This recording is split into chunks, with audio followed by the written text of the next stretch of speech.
Hi అండి, అందరికీ నమస్కారం. Welcome to my channel. EPF పెన్షనర్లకు ముఖ్య ప్రకటన.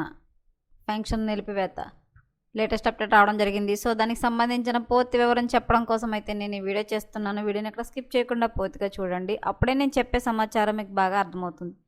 అలాగే వీడియో నచ్చితే కనుక వీడియోకి లైక్ ఇచ్చి మా ఛానల్ సపోర్ట్ చేయండి. కొత్తగా ఎవరైనా మా ఛానల్ చూస్తున్నట్లయితే కనుక తప్పకుండా సబ్స్క్రైబ్ చేసుకోండి. అప్పుడే నేను పెట్టే మరిన్ని అప్డేట్స్ అన్నీ నోటిఫికేషన్కి అయితే వస్తాయి. అలాగే వీడియోని లైక్ చేయడం వల్ల వీడియో కొంతమందికి రీచ్ అయ్యి ఇన్ఫర్మేషన్ మరికొంతమందికి అయితే రీచ్ అవుతుంది. సో లేట్ చేయకుండా వివరాలు ఏంటో చూద్దాం. ఉద్యోగుల భవిష్య నిధి సంస్థ పెన్షన్లు నిలిచిపోయాయి.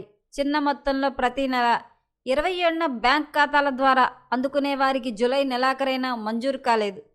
ఈపీఎఫ్ఓలో కొత్త సాఫ్ట్వేర్ ఉన్న కారణంగా నేపథ్యంలో ఈ సమస్య నెలకొంది. తెలంగాణలో, ఏపీలో పింఛన్దారులకు పింఛన్ నిలిచిపోయాయి. ఇటీవల ఈపీఎఫ్ఓ సాఫ్ట్వేర్లో కీలక మార్పులు తర్వాత సెంట్రలైజ్డ్ డేటాబేస్ ద్వారా పెన్షన్లు మంజూరు చేస్తున్నారు.